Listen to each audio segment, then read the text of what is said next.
No one has a greater stake in the outcome of events that are unfolding today than your generation. It's inspiring to see you devote your time and energy to help the United States seize the historic changes sweeping the Middle East and North Africa. It's a moment of great challenge,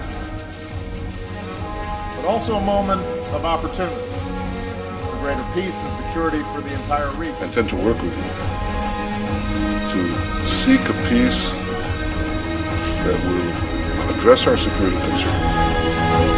Incredible new video just into our newsroom of a massive twister hitting central Oklahoma. Rick has been watching. Oh my God! Back up! Oh no!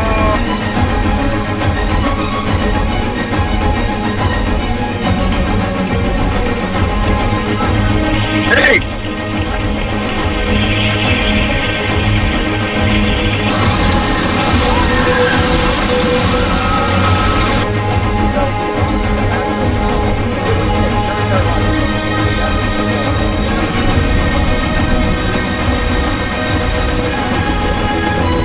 Forever change along the state's flood zone.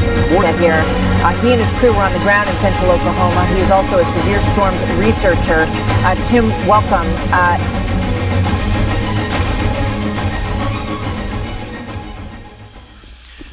Alors, on continue. These are interesting to astronomers, but they pose no danger to any of us. Bon, ce que M. Morrison nous dit, c'est que les comètes, il n'y a aucun danger. Elles sont très intéressantes pour faire des albums photos, des albums familiales, pour les astronomes, pour les observer. Mais il n'y a absolument rien à ressortir de ces comètes-là. Il n'y a aucun danger. C'est sûrement pour ça qu'ils dépensent actuellement des milliards de dollars pour envoyer des sondes pour les étudier. Mais selon Morrison, ça sert à faire de la photographie des comètes. On continue.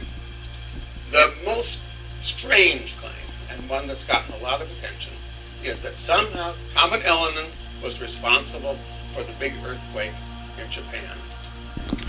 Il dit que le plus étrange des nouvelles ou des histoires qu'il a entendues sur Internet, c'est à l'effet que Comet Elenin aurait été responsable du tremblement de terre du Japon du 11 mars 2011, cette année, qui a créé c'est-à-dire le tremblement de terre de 9 à l'échelle de Richter, qui a créé le fameux tsunami. Et bon, lui, il trouve ça étrange. Par contre, vous allez le voir, il ne vous mentionnera pas qu'à ce moment-là, ce qui est étrange, c'est que Elenin était parfaitement aligné avec la Terre. Et il ne vous mentionnera pas qu'à toutes les fois qu'Elenin s'est aligné avec la Terre, il y a eu des gros tremblements de terre. Ça, aucun mot là-dessus, mais bon, il n'y a aucune façon que Elenin ait pu causer quoi que ce soit à la Terre. C'est ce qu'il dit. On continue. There's no way a comet can cause an earthquake. In fact, there's no way any celestial object can trigger an earthquake. Il vient de dire qu'il n'y a d'aucune façon une comète peut causer un tremblement de terre.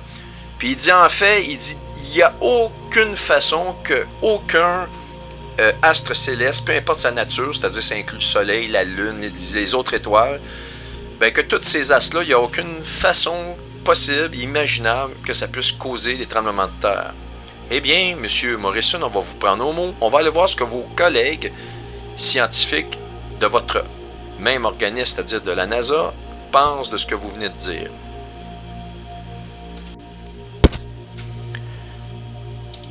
Vous devez aller voir cet article-là ici. Space Quakes Rumble Near Earth. C'est vraiment, vraiment, vraiment révélateur. Ce qu'on nous dit, c'est qu'il y a des chercheurs de la NASA utilisant une flotte de 5 Themis spacecraft, c'est-à-dire des probes de type Themis.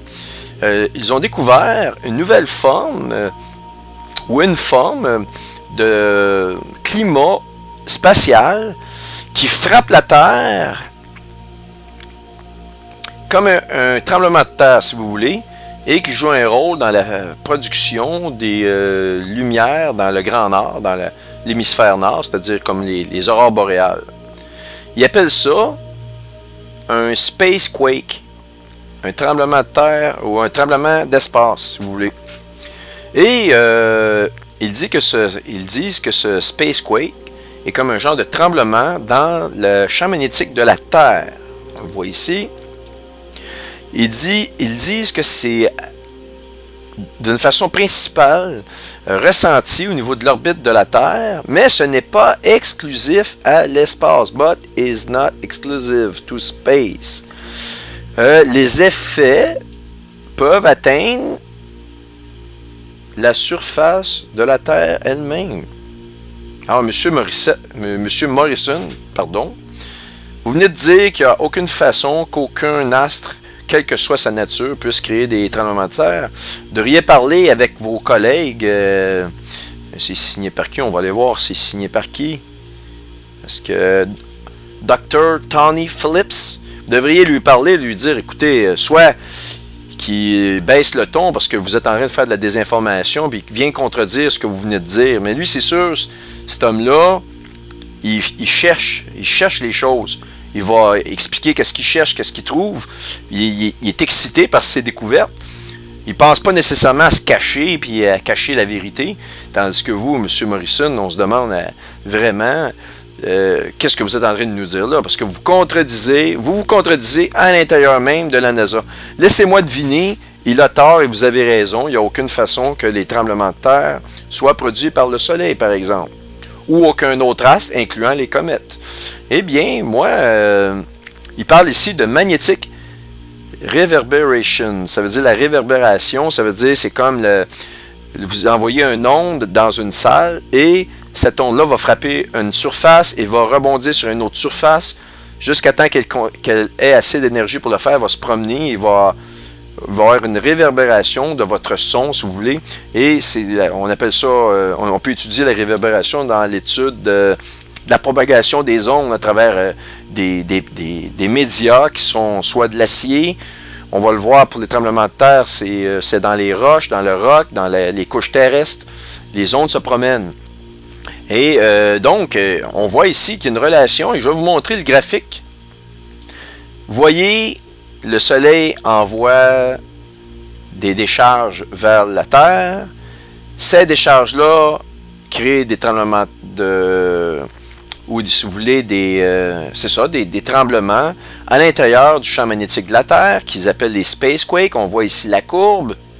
Et ça a été enregistré au niveau des sismographes à surface de la Terre. Regardez la correspondance exacte. Vous avez ici un plat, vous avez un pic, ça redescend. Vous avez un plat, vous avez un pic, ça redescend. Un autre pic, ça redescend.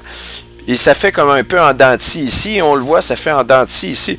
Écoutez, c'est la même réponse. Vous avez une réponse ici, directe, entre la magnétosphère, qui est le magnétogramme, et le sismographe, qui est au niveau de la croûte terrestre ou de la surface physique de la Terre. Et, M. Morrison, vous nous dites qu'il n'y a aucune façon qu'aucun astre puisse créer des tremblements de terre. Vraiment, c'est fascinant. Vraiment, je suis bouche bée. Et, non, je veux dire, je suis bouche bée.